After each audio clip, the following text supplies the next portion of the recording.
What's going on, guys? It's Greg here, aka NYPrepper. It is Sunday, October 22nd, 2023, and I have another emergency alert to share with you guys. Right now, it is 8:05 p.m. Eastern Time here in the United States, and I wanted to just update you with the latest information that I have on the situation in the Middle East. The whole world is watching and waiting to see what happens in the Middle East. People are really concerned. I'm getting a lot of emails and comments from people saying that they're very concerned and they've never been this concerned in their life. And believe me, I feel the same way as you guys do.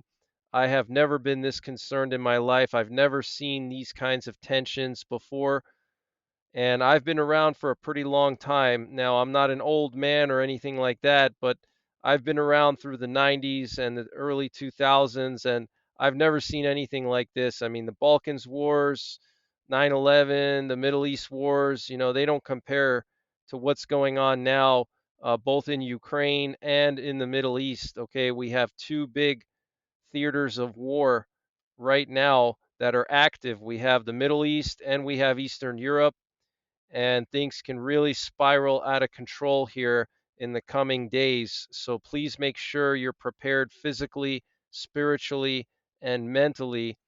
And so here we have a tweet from the State Department, and this was tweeted at 4:21 p.m. Eastern Time this afternoon. And this is just a reminder to U.S. citizens that they should depart Lebanon now, okay?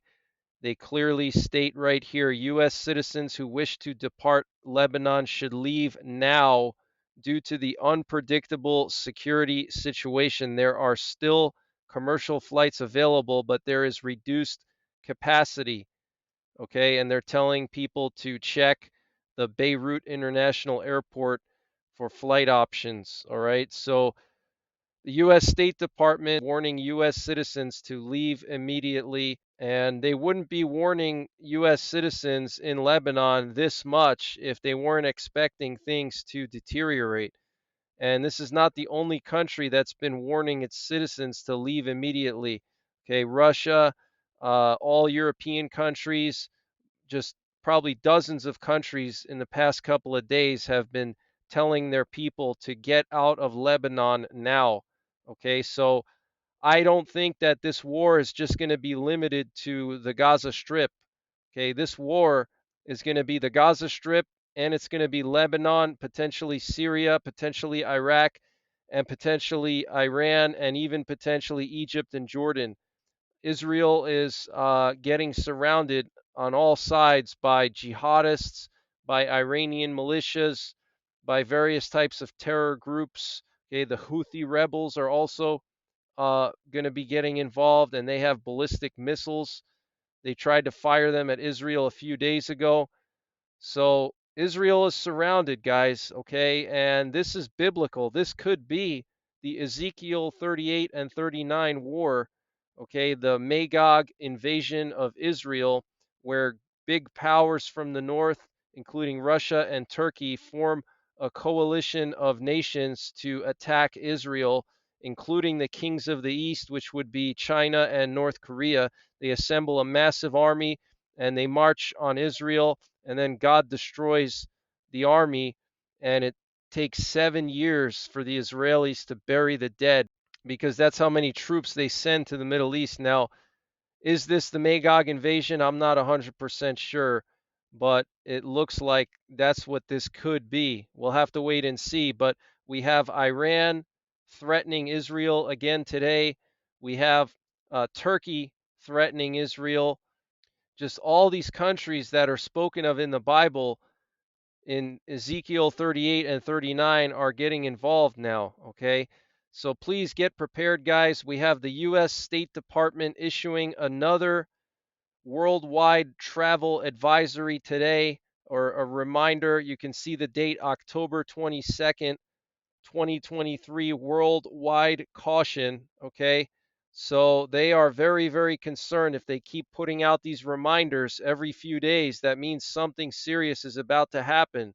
Whether Israel's going to go into Gaza first and all hell's going to break loose, or maybe There's going to be a surprise attack on Israel by Hezbollah and Iranian proxies, or maybe the U.S. is going to do a preemptive strike on Iran, or maybe Israel's going to do a preemptive strike on Hezbollah. I mean, we just don't know. There's so many scenarios, but the U.S. is telling people to be on alert if you're traveling. Worldwide caution, okay, due to increased tensions in various locations around the world, the potential for terrorist attacks, demonstrations, or violent actions against U.S. citizens and interests.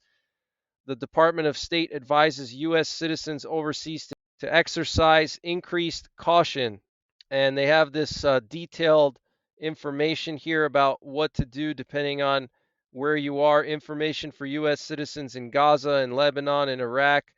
So this is very serious, guys. Okay, very, very serious. We are on the verge of possibly a biblical war, possibly a regional war, possibly World War III, possibly nuclear war. I mean, who knows?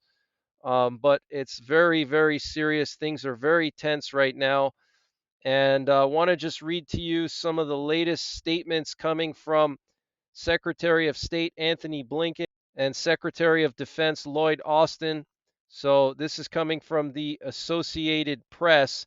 Secretary of State Anthony Blinken and Defense Secretary Lloyd Austin on Sunday said the United States expects the Israel-Hamas war to escalate through involvement by proxies of Iran, and asserted that the Biden administration is prepared to respond if American personnel or armed forces become the target of any such hostilities. This is not what we want, not what we're looking for. We don't want escalation, Blinken said. We don't want to see our forces or our personnel come under fire, but if that happens, we're ready for it. Austin, echoing Blinken, said, what we're seeing is a prospect of a significant escalation of attacks on our troops and our people throughout the region.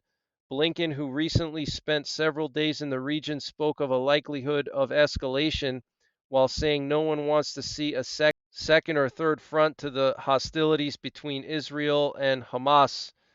So you have the defense secretary and the secretary of state saying that they basically expect escalation to occur. Okay, they're expecting it. It's not if escalation is going to happen, they're saying it will. Okay, they expect it to. So get prepared, guys. That's all I can say. I mean, now's a little bit late to just start prepping. If you're new to prepping, it might be a little bit late for you, but it's better to do something rather than nothing. But it looks like they're expecting attacks on U.S. forces. And of course, the U.S. has moved 2 carrier strike groups into the Eastern Mediterranean. One of them is still on its way. And we have 24 F-15E Strike Eagles in the Middle East, which are nuclear capable fighter jets. They can deliver nuclear weapons. So, guys, things could really spiral out of control here any day now, any hour. And when this all kicks off, I will try to go live as long as the internet is still working and as long as we still have electricity. I will try to go live and cover the situation 24/7 if I have to when it kicks off. So make sure you're subscribed. Make sure you hit the bell icon so you get notified of these emergency updates and when I go live. And Secretary of State Anthony Blinken said he expects escalation by Iranian proxies directed against our forces, directed against our personnel, and added, we are taking steps to make sure that we can effectively defend our people and respond decisively if we need to. Okay, so there you have it, guys. Strong words from the Secretary of State Anthony Blinken. And we have the Iranian foreign minister warning the U.S. and Israel that if attacks on Gaza do not stop, everything is on the table. Okay, everything is on the table if the U.S. and Israel do not stop their attacks on Gaza. So that's the Iranian foreign minister, Abdullahian, saying that. That's pretty concerning. U.S. Senator Lindsey Graham threatens Iran, saying that if the war expands, it will reach you. Okay, so just crazy statements here coming from the U.S., from Iran. I mean, things that we normally never hear these politicians saying. It's just crazy to hear this stuff. U.S. President Joe Biden spoke with Pope Francis on Sunday and discussed the ongoing conflict in the Middle East between Israel and the Palestinian Islamic group Hamas, the White House said in a statement. They discussed the need to prevent escalation in the region and to work toward a durable peace in the Middle East, the White House said. The Vatican earlier said the call, which lasted about 20 minutes, focused on conflict situations in the world and the need to identify paths to peace. So, very interesting. Okay, Biden speaking with the Pope. I mean, serious enough that he calls the Pope. And we have Prime Minister Benjamin Netanyahu currently assessing the situation in the IDF headquarters in Tel Aviv. Here's a video of him. So he is at the IDF headquarters now. It's possible that they may start their operation even tonight. And he met with his war cabinet and senior members of the security establishment. And Biden also held a call on Sunday with Benjamin Netanyahu to discuss the situation. And this update is being sponsored by My Patriot Supply. If you use the link in the description below this video, you can save 25% off of My Patriot Supply emergency food, and that link is preparewithNYPrepper.com. They have a 3-month and a 2-week emergency food supply, and the 3-month emergency food supply comes in 6 rugged water-resistant buckets about the size of a 5-gallon bucket, so they're pretty compact. You can easily store them in small spaces, and this food has a 25-year shelf life, and there's a variety of different meals. So if there is an SHTF event, at least you're going to be eating some tasty food.